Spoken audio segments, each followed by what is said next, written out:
Hey everybody, welcome back to the channel. So I just want to have a brief conversation about the Nintendo Direct that happened today, and specifically about the digital games transfer that they talk about. So, when you have a physical game, any physical game, you can just play this on any Sega Genesis in this case.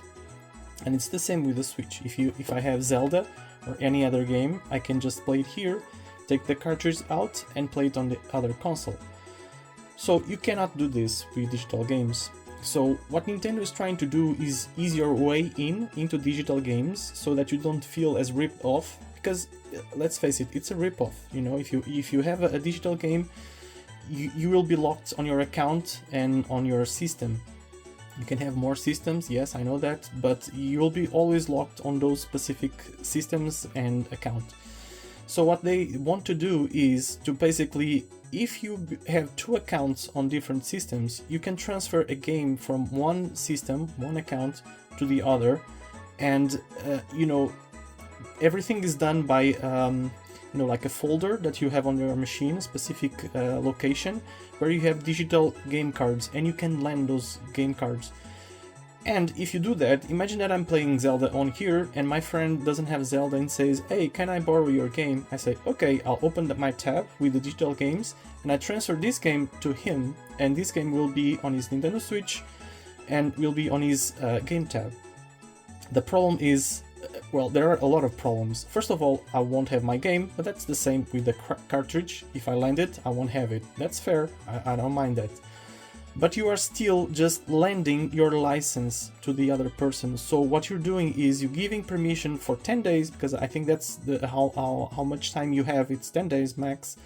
And you will have permission to download the game to your system, and after that your license expires. So it comes back to the original system, or in this case to the original account, because that's who bought it. So the account is the person that owns the license to play.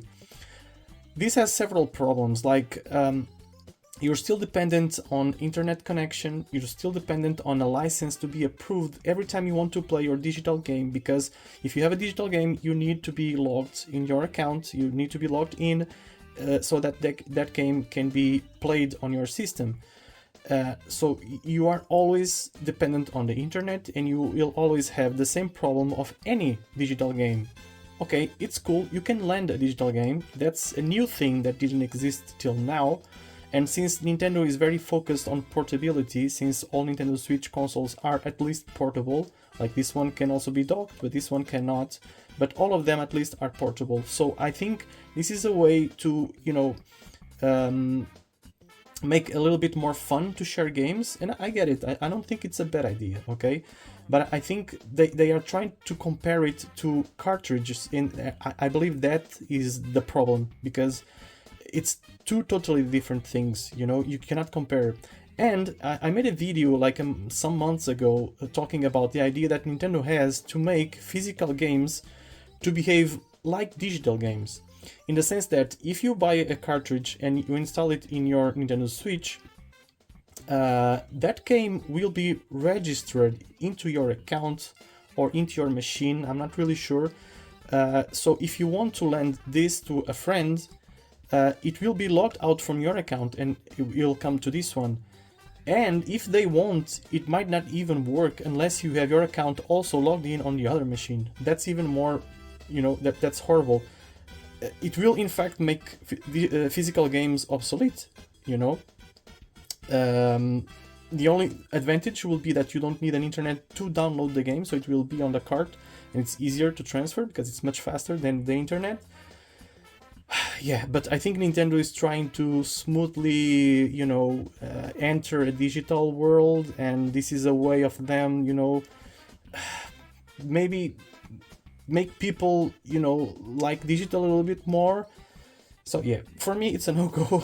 I don't buy digital, I don't care for it, I really don't. If completely digital world comes, I will still buy one or two games that I really must play. If GTA 6 only is a digital game, I will still buy it. Probably not at launch, I will wait for some time for a discount, but it's a game that I will still want to buy. But I have so many Nintendo Switch games that if they are only digital, I will never buy them. You know, I like them because I can keep them and I can play them later, I can store them, I can have them on my shelf.